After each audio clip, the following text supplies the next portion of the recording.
First of all an unconditional apology to each and every one of you. इतना delay करने के कारण पिछली वीडियो को गए हुए 10-12 दिन हो चुके हैं। There was some family emergency जिसके कारण मैं वीडियोस कॉन्टिन्यूसली नहीं बना पा रहा था घटना चक्र सीरीज की। But now majority of things have been resolved, so I would be very consistent now. हफ्ते में 3 वीडियो के आसपास आपको आराम से मिलेंगी। हर दूसरे दिन एक सेशन में यहाँ पे कराऊंगा। सारी घटना चक्र पॉलिटी की कराऊंगा। बाकी सब्जेक्ट्स के सारे घटना चक्र के लिए आप पावर मंथन एप्लीकेशन को ज्वाइन कर सकते हैं। वहां पे बेयर मिनिमम चार्ज मात्र 1200 रुपए में पूरी की पूरी घटना चक्र में करा रहा हूं। आप उसको ज्वाइन कर सकते हैं। सबसे पहले हम फंडामेंटल राइट को आज कवर अप करेंगे, है ना। और हम किन चीजों को कवर अप करेंगे, तो let me also say this to all of you. जो भी ऐसे एस्पिरेंट है जिन्होंने पॉलिटी पढ़ा हुआ है, थेमेटिक एरिया रिवाइज कर रहे हैं, उनके लिए सीरीज है। अगर आप पहली बार आए हैं, प्लीज एग्जिट दिस वीडियो। हो सकता है आपको समझ में ना आए, क्योंकि मैं सिर्फ उन्हीं एरियाज को कवर अप करा रहा हूं जो कमीशन एग्जाम्स में घटना चक्र जैसी बुक से रिपीटेड थीम्स में क्वेश्चन पूछे जाते हैं। चलिए स्टार्ट करते हैं फंडामेंटल राइट। सबसे पहले फंडामेंटल राइट के बारे में आपको सबसे पहले इस चीज को जानना है कि सर जो फंडामेंटल राइट है ये हमारे कहां पे दिखाई देगा। So the first explicit demand of fundamental right came in the form of constitution of India bill 1895। यानी कि 1895 में कॉन्स्टिट्यूशन ऑफ इंडिया बिल करके एक बनाया गया था, एक डॉक्यूमेंट ड्राफ्ट किया गया था बाल गंगाधर तिलक जी के द्वारा। उसमें सबसे पहला आपको इसका डिमांड दिखाई देता है। अब देखो ये एक ऐसा फैक्ट है जो ना लक्ष्मीकांत में मिलेगा, एनसीईआरटीज में नहीं मिलेगा, बट इस पे कभी कभी कमीशन एग्जाम में स्टेट पीएससी यूपीएससी के अलग अलग वर्टिकल में क्वेश्चन आए हुए। That is the reason why this is something very important. दूसरा, मोतीलाल नेहरू जी ने एक बार नेहरू रिपोर्ट तैयार किया था 1928 में, और इस नेहरू रिपोर्ट ने भी फंडामेंटल राइट्स के डिमांड को सामने रखा था, जिसको बेसिकली बाद में जाकर के मोहम्मद अली जिन्ना जी ने मना कर दिया था। उन्होंने अपने 14 पॉइंट्स दिए थे। मॉडर्न हिस्ट्री का टॉपिक है, बट हाँ, मोतीलाल नेहरू जी के द्वारा भी ये डिमांड रेज किया गया है। दो इंपॉर्टेंट एरियाज जहां पे फंडामेंटल राइट्स के डिमांड हिस्ट्री में पूछे जा चुके हैं, यहाँ पे आपके सामने रखा हुआ है। तीसरा, कांग्रेस ने एक रेजोल्यूशन पास किया था, उसको हम बोलते हैं कराची सेशन ऑफ 1931। इस पर्टिकुलर सेशन में भी फंडामेंटल राइट के डिमांड को सबसे पहली बार सामने रखा गया था। इस चीज को भी याद रखना। इसको हेड कौन कर रहे थे? सरदार वल्लभ भाई पटेल साहब कर रहे थे। तीसरा फैक्ट, यहां से भी क्वेश्चन आ सकता है। अब बात करते हैं फंडामेंटल राइट हमारे कॉन्स्टिट्यूशन में कहां पे। तो फंडामेंटल राइट हमारे कॉन्स्टिट्यूशन के तीसरे पार्ट में, चौथा फैक्ट है, और आर्टिकल 12 से लेकर के 35 तक आपको फंडामेंटल राइट दिखाई देंगे। अब देखो, आर्टिकल 14 से लेकर के बच्चों को याद होता है ना, equality before law, article 15 prohibition of discrimination, article 16 equality of opportunity, article 17 abolition of untouchability, article 18 जो भी टाइटल्स उनको खत्म करना। इस तरीके से आपने याद किया होगा। लेकिन आर्टिकल 12 से फंडामेंटल राइट स्टार्ट होता है।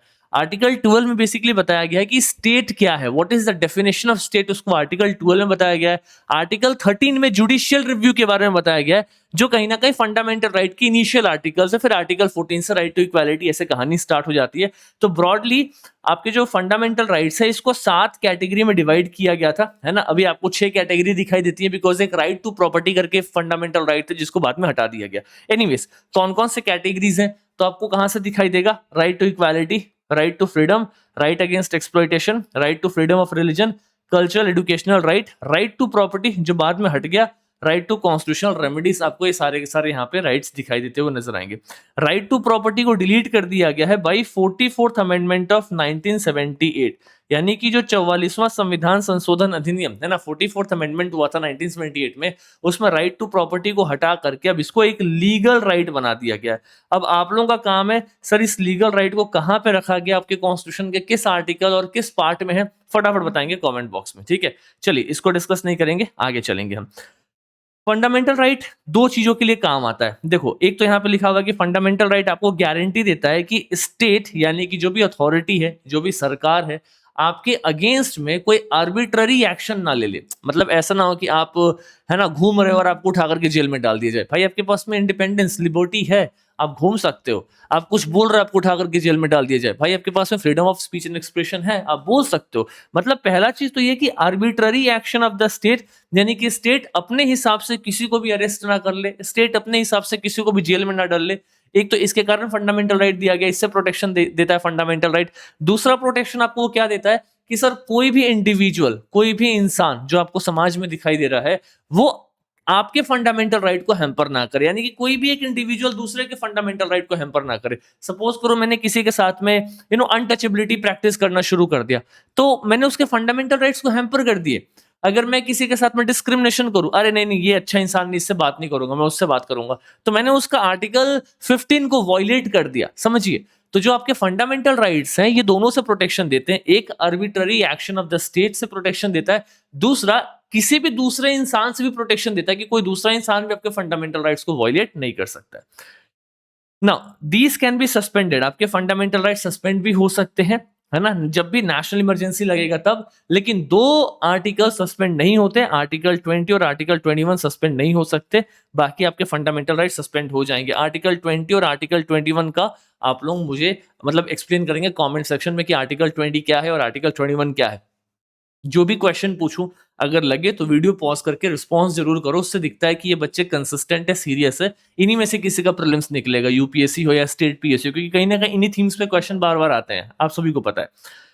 फंडामेंटल राइट्स जस्टिशिएबल है, हिंदी में इसको हम बोलते हैं न्यायाचित, यानी कि अगर इसका वायलेशन हुआ आप सुप्रीम कोर्ट में जा सकते हैं, सुप्रीम कोर्ट इसको रीस्टोर करेगा। That is the reason why we call them as the justiciable, ठीक है। अच्छा, फंडामेंटल राइट जो इंडियन कॉन्स्टिट्यूशन में है ना, इसको हम यूएस के कॉन्स्टिट्यूशन से कंपेयर करते हैं। यूएस में इसको बोला गया है बिल ऑफ राइट। क्या बोला गया? In US we call this as the bill of right, in India we call this as the fundamental right, है ना। तो हमारे कॉन्स्टिट्यूशन के पार्ट 3 में है, इसको हम मैग्ना कार्टा भी कहते हैं। क्यों कहते हैं मैग्ना कार्टा? सर इसको मैग्ना कार्टा इसलिए कहते हैं क्योंकि बहुत डिटेल्ड प्रोविजन है, बहुत डिटेल तरीके से इसको मेंशन किया गया, लिखा गया, इसलिए हम इसको मैग्ना कार्टा भी कहते हुए नजर आते हैं। जो फंडामेंटल राइट्स है वो बेसिकली हमारा कॉन्स्टिट्यूशन जो है वो बेसिकली आपको गारंटी करता है। It is the constitution that basically guarantees this fundamental right. और फंडामेंटल राइट में आपको आर्टिकल 14 दिखाई देता है, जो कि राइट टू इक्वालिटी या फिर equality before law, equal protection of law, इन चीजों की बात करता है ना। राइट टू इक्वालिटी जो है ये आर्टिकल 14 से आर्टिकल 18 के बीच में आपको दिखाई देगा। अगर आपको नहीं पता तो मैं यहीं पे मेंशन कर देता हूं। जैसे हमने पहले देखा था ना राइट टू इक्वालिटी, यहाँ पे है ना, तो ये आर्टिकल 14 से लेकर के 18 तक आपको दिखाई देगा। जो राइट टू फ्रीडम है ये आपको 19 से 22 तक दिखाई देगा। एक्सप्लॉइटेशन वाला आर्टिकल 23 और 24 दिखाई देगा, ठीक है। फिर आपका फ्रीडम ऑफ रिलीजन दिखाई दे रहा है। देखो मैं यहाँ पे साइड हो जाऊं या फिर इसको मैं उठाता हूँ, let me zoom in this. जो फ्रीडम ऑफ रिलीजन है ये कहाँ से कहाँ दिखाई देता है? तो आर्टिकल 25 से लेके आर्टिकल 28 तक दिखाई देगा, है ना। और जो कॉन्स्टिट्यूशनल रेमेडीज है आपके आर्टिकल 32 दिखाई देगा। अब देखो एक चीज मैं आप सभी को बता दूं, let me say this to all of you, ये जो भी कुछ आप यहाँ पे पॉइंट्स पढ़ रहे हो, अगर आप चाहते हो कि सर इसका मुझे एक डॉक्यूमेंट दे दो या फिर 1 पेजर नोट्स दे दो, तो इन सभी चैप्टर्स के 1 पेजर नोट मैं आपको फ्री में दे रहा हूँ अपने Telegram channel UPSC by Rupesh. आप वहां पे जाकर के ज्वाइन कर सकते हो अगर आप चाहते हो। If you want I can just show you if you guys really want that to see, है ना, UPSC by Rupesh. Yes, let me show you. जैसे आपको यहाँ पे दिखाई दे रहा है, now you can see this is that fundamental right. इसको क्या किया मैंने, 1 पेजर बना करके अपने टेलीग्राम चैनल पे दे दिया। 4-5 हजार बच्चे हैं, फ्री में उनको मिल गया। आप यहाँ से डाउनलोड करके सारा कुछ रिवाइज कर सकते हो। इससे इजी और क्या हो सकता है? आप चाहते हो कि सर मुझे ना इसका डिटेल्ड नोट्स चाहिए, जो भी कुछ आप पढ़ा रहे हो, तो डिटेल्ड नोट्स आपको मैंने मैगजीन बनाया हुआ है ना। पॉलिटी रामबान करके मैगजीन है, पावर मंथन एप्लीकेशन पे अवेलेबल है, मात्र 99 रुपए, 99 रुपीज में आपको मिल रहा हो। 99 मतलब वो भी क्या प्लेटफॉर्म चार्ज वगैरह है, अदरवाइज उसका क्या ही प्रॉफिट है, क्या ही काम है। बट हाँ, एस्पिरेंट्स के लिए मैंने उसको बहुत ही एक्सेसिबल करके डाल दिया। अगर आप चाहोगे तो मैं कमेंट बॉक्स में नीचे एप्लीकेशन और वेबसाइट दोनों का लिंक डाल दूंगा। अगर आप एंड्रॉइड फोन यूज करते हो तो आप एप्लीकेशन गूगल प्ले स्टोर से डाउनलोड कर लोगे। अगर आप वेबसाइट यूज करते हो या फिर आईफोन यूज करते हो तो आप वेबसाइट के थ्रू भी उसको एक्सेस कर सकते हैं। अगर आप घटना चक्र का पूरा कोर्स ले रहे हैं, जो कि 1200 रुपए के आसपास का है, बहुत ही रीजनेबल कोर्स है, तो उसमें आपको ये मैगजीन सब कुछ फ्री में मिलेगा। You will get everything at free. इसके लिए आपको कोई चार्जेस यहाँ पे नहीं देना है, ठीक है। Okay, alright, just give me a moment, let me again connect this. हाँ चलिए, आ गया। ओके, लेट्स गो अहेड, चलते हैं आगे। चलो फिर sir, prohibition of discrimination article 15 है। भाई आप किसी के साथ भेदभाव नहीं कर सकते। कौन से 5 ग्राउंड पे नहीं कर सकते? तो religion, race, caste, sex, place of birth, ये आपके आर्टिकल 15 में एक्सप्लिसिटली मेंशन्ड है, ध्यान में रखना। आर्टिकल 16 क्या बोलता है? आप सबको इक्वल अपॉर्चुनिटी दोगे, यानी कि जब भी सरकारी जॉब का बात आएगा तो वहां पे सबको इक्वल अपॉर्चुनिटी मिलना चाहिए। आर्टिकल 17 कहता है कि आप किसी के साथ अनटचेबिलिटी नहीं कर सकते, छुआछूत नहीं कर सकते, ऐसे प्रैक्टिसेस को आपको प्रोहिबिट करना होगा, मना करना होगा। आर्टिकल 18 क्या कहता है? आप किसी को टाइटल नहीं दे सकते। आप मिलिट्री और एकेडमी का टाइटल दे सकते हो, मिलिट्री और एकेडमी के अलावा कोई भी टाइटल किसी को नहीं दे सकते। कहने का मतलब है आप मिलिट्री में कैप्टन है, मेजर है, तो आप ऐसे टाइटल अपने नाम के आगे यूज कर सकते हैं। आपने पीएचडी कर लिया, आपने अपने नाम के आगे डॉक्टर यूज कर सकते हैं एज अ टाइटल। इसके अलावा आप कोई टाइटल यूज नहीं कर सकते। अपने आप को जमींदार का टाइटल, राजा का टाइटल, राजादी महाराजा, ऐसा कोई टाइटल यूज नहीं कर सकते। इस टाइप के टाइटल कॉलोनियल टाइम्स में पहले यूज किया जाता था और ये समाज में लोगों के बीच में विभाजन लाने का एक सबसे बड़ा रीजन था। आप टाइटल्स के माध्यम से अपनी महानता दिखाते थे और दूसरे को गुलाम समझते थे। लेकिन आज डेमोक्रेटिक सोसाइटी में सब लोग इक्वल हैं। इसे राइट टू इक्वालिटी के अंदर में इस चीज को मेंशन कर दिया गया है कि भले आपके पास में 6,000 करोड़ रुपए हो, 10,000 करोड़ रुपए हो, आपको भी आपके नाम के साथ बुलाया जाएगा, आपको कोई स्पेशल टाइटल नहीं दिया जाएगा। अगर विदेशी सरकार आपको कोई टाइटल दे रही है तो उस टाइटल को यूज करने से पहले आपको भारत के राष्ट्रपति से परमिशन लेना पड़ेगा। तो ऑब्वियस सी बात है आपको परमिशन मिलेगा नहीं, क्योंकि ये आपके कॉन्स्टिट्यूशन के अगेंस्ट है। आगे चलते हैं। नेक्स्ट है सर फ्रीडम से संबंधित आर्टिकल। आर्टिकल 19 से लेकर 22 तक आता है। आर्टिकल 19 बहुत ही इंपॉर्टेंट आर्टिकल है। इसके अंदर में 6 राइट्स दिखाई देते हैं। कौन कौन सा है सर? सबसे पहला 19(1)(a) right to freedom of speech and expression. आपके पास बोलने का पूरा अधिकार है, अपनी बात आप सामने रख सकते हैं, freedom of speech and expression. 19 का 1b right to assemble peacefully without arms. बिना आर्म्स के, बिना बंदूक के, बिना किसी आर्म्स के आप पीसफुल तरीके से कहीं पे असेंबल हो सकते हैं। इसका भी आपके पास में अधिकार है। जैसे भी कॉकरोच जनता पार्टी प्रोटेस्ट कर रही थी, तो अगर आप प्रोटेस्ट को डिस्पर्स कर रहे हैं तो आप पीसफुल प्रोटेस्ट को डिस्पर्स नहीं कर सकते। पीसफुल तरीके से वो एक जगह एकत्रित हो सकते हैं, ये उनका मौलिक अधिकार है, आर्टिकल 19(1)(b) में दिया हुआ है।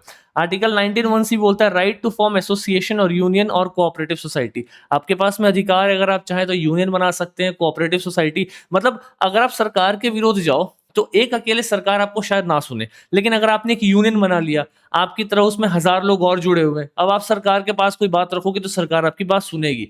तो कहीं ना कहीं सबके लिए इंपॉर्टेंट है ना कि गवर्नमेंट के ऊपर प्रेशर बने, तभी तो एक डेमोक्रेसी एग्जिस्ट करेगा। तो इसलिए इस आर्टिकल को यहाँ पे दिया हुआ आर्टिकल 19 का 1 का सी। आर्टिकल 19(1)(d) क्या है सर? तो ये बोलता है right to move freely throughout the territory of India. यानी कि आप अपने देश के अंदर में फ्री मूवमेंट कर सकते हो, कहीं भी ट्रैवल कर सकते हो। Can travel from place 1 to place B in our territory. Freely आपको यहाँ पे मूवमेंट का अधिकार है। आर्टिकल 19(1)(e) बोलता है कि सर आप देश के किसी भी हिस्से में कहीं पे भी रह सकते हैं, सेटल हो सकते हैं। अगर मैं बिहार का हूँ तो मैं दिल्ली में रह सकता हूँ, अगर मैं कश्मीर का हूँ तो भी मैं दिल्ली में रह सकता हूँ, अगर मैं बंगाल का हूँ तो भी मैं दिल्ली में रह सकता हूँ। मतलब हम सभी के पास में अधिकार है, हम देश के किसी भी एरिया में सेटल हो सकते हैं। आर्टिकल 19 का 1 का ई ये बात बोलता है, ठीक है। बाद में इसमें कुछ अमेंडमेंट्स किए गए हैं और फिर आपको पता चलेगा सर। एक तो आर्टिकल 19(1)(f) बोलता है कि आपके पास में प्रोफेशन, कोई भी प्रोफेशन आप कुछ भी फॉलो कर सकते हो। कोई बैन नहीं लगा हुआ है कि आप इसी प्रकार का प्रोफेशन फॉलो करोगे, उस टाइप का नहीं फॉलो करोगे, ऐसा कुछ भी नहीं है। आपका जो मन है, आपको टीचर बनना है, आपको आईएएस ऑफिसर बनना है, आपको कुछ भी बनना है, you can become whatever you want. So that is a complete right which is basically given to you here at this point of time. इसको भी आपको ध्यान में रखना है। लेकिन इसका मतलब ये नहीं है कि सर वो अनएथिकल हो। इसके ऊपर में एक सैंक्शन लगा है कि वो मोरली सही होना चाहिए। वैसा नहीं हो कि सर मैं कोई भी बिजनेस कर सकता हूँ, तो मैंने गांजा बेचना शुरू कर दिया है ना, मैंने ह्यूमन ट्रैफिकिंग, मानव अंग को बेचना शुरू कर दिया, ऐसा काम मैं नहीं कर सकता हूँ। ये एक इंपॉर्टेंट प्रोविजन है, right. So it should be morally correct. क्या होना चाहिए सर? ये मोरल ग्राउंड पे ये चीजें सही होना चाहिए। आप कोई भी ऐसा प्रोफेशन जो मोरल ग्राउंड पे सही है उसको आप फॉलो कर सकते हैं, ठीक है।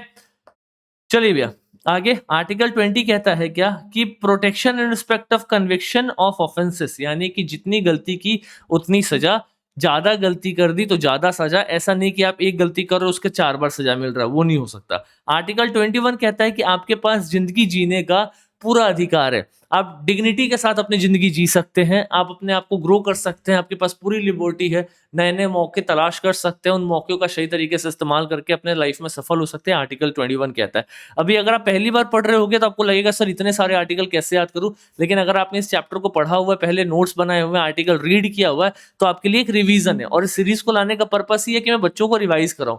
पहली बार पढ़ाने के लिए मैंने पॉलिटी 25 क्लासेस में पढ़ाया हुआ है और हर क्लास 1 घंटे के आसपास है, तो उसमें मैंने डिटेल में पढ़ाया हुआ है। यहाँ पे मैं आप सभी को रिवाइज करा रहा हूँ। I think this is fulfilling the purpose, ठीक है। वैसे भी सीरियस बच्चे शुरू के 1 आध मिनट में ही जो अनसीरियस होते हैं वो निकल जाते हैं, बाकी यहाँ तक तो जो सीरियस होंगे वहीं रुके हुए होंगे। तो जो भी क्वेश्चन पूछो उसका आंसर जरूर देना है ना। फटाफट फटाफट सारे बच्चे मुझे बताएंगे कमेंट बॉक्स के अंदर में कि आर्टिकल 21(a) क्या होता है। I will not be explaining you, I want you people to write it here so that I can understand कि इस 15 मिनट में यहाँ तक कौन रुका है वीडियो में। अब देखो आर्टिकल 22 क्या बोलता है। बोलता है कि अगर आपको अरेस्ट या डिटेन किया गया तो भी आपके पास अधिकार है। कैसा अधिकार है? आपको किस ग्राउंड पे डिटेन किया गया है, आपको जानना है, आपको बताया जाएगा, सर आपने ये गलती किया था इसलिए डिटेन किया गया। अगर आपको डिटेन कर दिया गया तो आपके पास अधिकार है, आप चाहो तो अपने लिए एक लॉयर ला करके अपनी बात को सामने रखवा सकते हो, ये आपका अधिकार है, ठीक है? कि अगर आपको पुलिस ने अरेस्ट किया तो 24 घंटे के अंदर आपको एक जज के सामने प्रस्तुत किया जाए। अगर उन्होंने प्रस्तुत नहीं किया है तो आपके फंडामेंटल राइट्स यानी कि आपके मौलिक अधिकार का हनन है, एसएचओ साहब डिसमिस हो जाएंगे, सस्पेंड हो जाएंगे उस दिन, है ना? इसलिए आप हमेशा देखना जब भी किसी को अरेस्ट करते हैं तो 24 घंटे के अंदर मजिस्ट्रेट के सामने उसको उपस्थित किया जाता है, ठीक है? चलिए भैया, तो आर्टिकल क्या बोलते हैं 23 और 24? तो 23 और 24 कहता है शोषण के विरुद्ध अधिकार, that is called the right against exploitation. आपका कोई शोषण नहीं कर सकता है। आर्टिकल 23 कहता है कि आप किसी भी इंसान के साथ फोर्स लेबर, उसे जबरदस्ती काम करा के पेमेंट ना करना, या फिर उसको ट्रैफिक ना करना, उसको ना बेचना ना खरीदना, ना उसके अंग को बेचना खरीदना, ह्यूमन ट्रैफिकिंग आप नहीं कर सकते हैं। आर्टिकल 24 कहता है कि 14 साल से कम के बच्चों को आप फैक्ट्रीज या माइंस वाली जगहों पे काम नहीं करा सकते। ये भी कहीं ना कहीं अगर आप 14 साल से कम के बच्चों को फैक्ट्री या माइंस में काम करा रहे हो तो आप उसका शोषण कर रहे हो। राइट अगेंस्ट एक्सप्लॉयटेशन के अंदर में आएगा, आर्टिकल 24 वॉयलेट हो रहा है। राइट अगेंस्ट एक्सप्लॉयटेशन में दो ही आर्टिकल है, article 23 article 24 of Indian constitution, ठीक है? वैसे आर्टिकल 25 से 28 जो है आपके रिलीजियस राइट्स से बताने की आवश्यकता नहीं, आप सभी ने पढ़ा होगा। आर्टिकल 29 30 जो है ये माइनॉरिटी राइट्स है, माइनॉरिटी के एजुकेशनल इंस्टीट्यूशंस को लेकर के कि माइनॉरिटीज अपने एजुकेशनल इंस्टीट्यूशन को मेंटेन कर सकते हैं, चला सकते हैं अपने हिसाब से, उनके पास में अधिकार है। आर्टिकल 32 बहुत इंपॉर्टेंट राइट है जिसको बी आर अम्बेडकर साहब ने कहा है कि ये हमारे संविधान की आत्मा है। क्यों बोला बी आर अम्बेडकर साहब ने आर्टिकल 32 को कि it is the soul of Indian constitution? इसका सीधा एग्जांपल मैं आपको बता रहा हूँ। मैं आपको सर दुनिया भर के राइट्स दे दूं, आपके पास ये अधिकार है, वो अधिकार है, वो अधिकार है, वो अधिकार है, आपके पास बहुत अच्छे अच्छे अधिकार है। लेकिन अगर मैं आपको ये ना बताऊं कि क्या हो कि कल अगर आपके किसी एक अधिकार का हनन हो, if there is violation of any of your fundamental right, तो उसको रीस्टोर कैसे किया जाएगा, उस अधिकार को आपको वापस लाके कैसे दिया जाएगा, अगर मैं आपको यही बात ना बताऊं तो क्या उस अधिकार का कोई फायदा है, उस अधिकार का कोई पर्पस है? कोई पर्पस नहीं है, कोई फायदा नहीं है। समझो इस चीज को। यानी कि अगर आपके पास में कुछ अधिकार है और उस अधिकार का हनन हुआ है तो इट इज वेरी इंपॉर्टेंट ना कि भाई मेरे अधिकार वापस से रीस्टोर कैसे होंगे, मेरे राइट्स वायलेट हुए, वो राइट्स वापस से रीस्टोर कैसे होंगे, इसका प्रोविजन बताओ। अगर ये प्रोविजन बताया ही नहीं गया तो फिर किस बात का राइट? उस राइट का तो कोई सेंस ही नहीं बनता। इसीलिए आपके आर्टिकल 32 को सोल ऑफ इंडियन कॉन्स्टिट्यूशन कहा गया, क्योंकि आर्टिकल 32 इस चीज को बताता है कि अगर आपके फंडामेंटल राइट का वायलेशन हुआ तो आप डायरेक्टली सुप्रीम कोर्ट जा सकते हो उसको रीस्टोर कराने के लिए। तो देखो कितना बड़ा आर्टिकल है आर्टिकल 32, यानी कि अगर कल आर्टिकल 32 ना रहे तो फिर कोई फंडामेंटल राइट का सेंस नहीं बनेगा, है कि नहीं? चलिए, तो सुप्रीम कोर्ट जो है वो फंडामेंटल राइट को रिस्टोर करने के लिए क्या रिट, ये रिट बोले तो लीगल ऑर्डर, रिट का मतलब क्या होता है? लीगल ऑर्डर, यानी कि वो लीगल ऑर्डर जारी कर सकता है सुप्रीम कोर्ट आर्टिकल 32 के तहत। हाई कोर्ट आर्टिकल 226 के तहत लीगल ऑर्डर को जारी कर सकता है। 5 प्रकार से लीगल ऑर्डर को जारी किया जा सकता है इन दो आर्टिकल से। कौन कौन से प्रकार है? सबसे पहला होता है सर हैबिस कॉर्पस, मतलब होता है to have the body of, यानी कि सामने वाले इंसान को कोर्ट में प्रस्तुत कीजिए। अगर लगता है कि सामने वाले इंसान को इलीगल तरीके से डिटेन किया गया, उसकी कोई गलती नहीं थी, तो आप उसको कोर्ट में प्रस्तुत करिए, इसी को बोलते हैं हैबिस कॉर्पस। तो अगर कोर्ट ने एक बार हैबिस कॉर्पस लगा दिया तो अगर सामने वाले इंसान को किसी ने डिटेन किया हो, पुलिस ने डिटेन किया हो, किसी प्राइवेट बॉडी ने डिटेन किया हो, उसको उस इंसान को सामने प्रस्तुत करना पड़ेगा। दिस इज क्वाइट मैंडेटरी, है ना? दूसरा है सर मैंडेमस। मैंडेमस का मतलब होता है वी कमांड, है ना? बेसिकली कोर्ट जो होती है वो कमांड देती है किसी अधिकारी के विरोध में या किसी और कोर्ट के अगेंस्ट में, जब भी उसको लगता है कि नीचे बैठा हुआ अधिकारी हो या कोर्ट हो या कुछ भी हो अपनी ड्यूटी को सही तरीके से नहीं कर रहा, तो बेसिकली वी कमांड लगाया जा सकता है। अब सपोज करिए मैं ब्लॉक डेवलपमेंट ऑफिसर हूं, मैं एक बीडीओ हूं, मेरा काम है सर कि मैं अपने ब्लॉक में विकास का काम करूंगा। मैं विकास का काम कर ही नहीं रहा, मैं अपना विकास कर रहा हूं, मैं पैसे कमा रहा हूं, मैं करप्शन कर रहा हूं, मैं चिल मार रहा हूं, मुझे कोई फर्क नहीं पड़ता। तो ऊपर से कोर्ट मैंडेमस लगा सकती है, बोल सकती है कि भाई तुमने अपने एरिया में बच्चों को फ्री में बैग क्यों नहीं बंटवाए, तुमने बच्चों को क्यों नहीं प्रोत्साहित करवाया स्कूल में आने के लिए, क्योंकि वो मेरा एरिया था, मेरा ब्लॉक था। It is my duty. So government can give command to me and I have to follow those instructions, I have to follow the command given by the court, that is called as mandamus. Supreme court इसको article 32 से देगी, अगर high court mandamus जारी कर रही है तो article 226 से जारी करते हुए नजर आएगी, ठीक है? वैसे ही होता है सर प्रोहिबिशन, मतलब टू फोरबिड, यानी कि अगर लगता है कि नीचे वाला कोर्ट कोई जजमेंट ठीक तरीके से नहीं देगा या उसने ज्यादा जजमेंट दे दिया जितना उसको देना चाहिए था, तो उस पर प्रोहिबिशन लग सकता है, टू फोरबिड, यानी कि उसको रोका जा सकता है। यानी कि उसको बोला जा सकता है कि भाई तुमने ना ज्यादा अपने लिमिट्स को क्रॉस कर दिया, इतना लिमिट आप क्रॉस नहीं कर सकते हैं। तो प्रोहिबिशन क्या है, it is issued by high court to a lower court to prevent the latter from exceeding its jurisdiction. जब भी लगता है कि लोअर कोर्ट अपने ज्यूरिसडिक्शन को एक्सीड कर रहा है तो उसको रोकने के लिए बेसिकली वहां पे प्रोहिबिशन लगाया जा सकता है। सर्टियोररी का मतलब होता है टू बी सर्टिफाइड। जब भी ऐसा लगता है ना ऊपर वाले कोर्ट को कि नीचे वाला कोर्ट सही तरीके से जजमेंट नहीं दे रहा, ज्यादा जजमेंट दे रहा है, या जजमेंट जितना देना चाहिए उससे कम दे रहा है, तो बेसिकली ऊपर वाला कोर्ट उसको बोल सकता है कि हम आपको सर्टिफाई कर रहे हैं, हम आपको बता रहे हैं कि आप अपना केस हमें दे दीजिए, you just give us your case.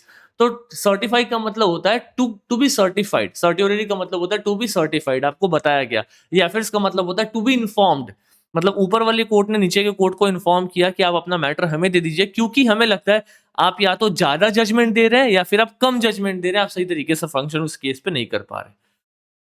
क्यो वारंटो का मतलब होता है भाई किस तरीके से, किस अथॉरिटी से, कैसे आपको पोजीशन मिल गया। जैसे मैं हमेशा क्लास में बताता हूँ, सपोज करो एक प्रोफेसर का पोस्ट सामने आया, उसमें लिखा हुआ है कि प्रोफेसर बनने के लिए आपके पास 5 साल का एक्सपीरियंस होना चाहिए या फिर आपने पीएचडी किया हो। अब कोई एक ऐसा इंसान प्रोफेसर बन गया जिसके पास 3 साल का एक्सपीरियंस और उसने पीएचडी किया है, तो कोर्ट उस पे क्वेश्चन पूछ सकता है कि भाई व्हाट अथॉरिटी, कैसे बन गए आप?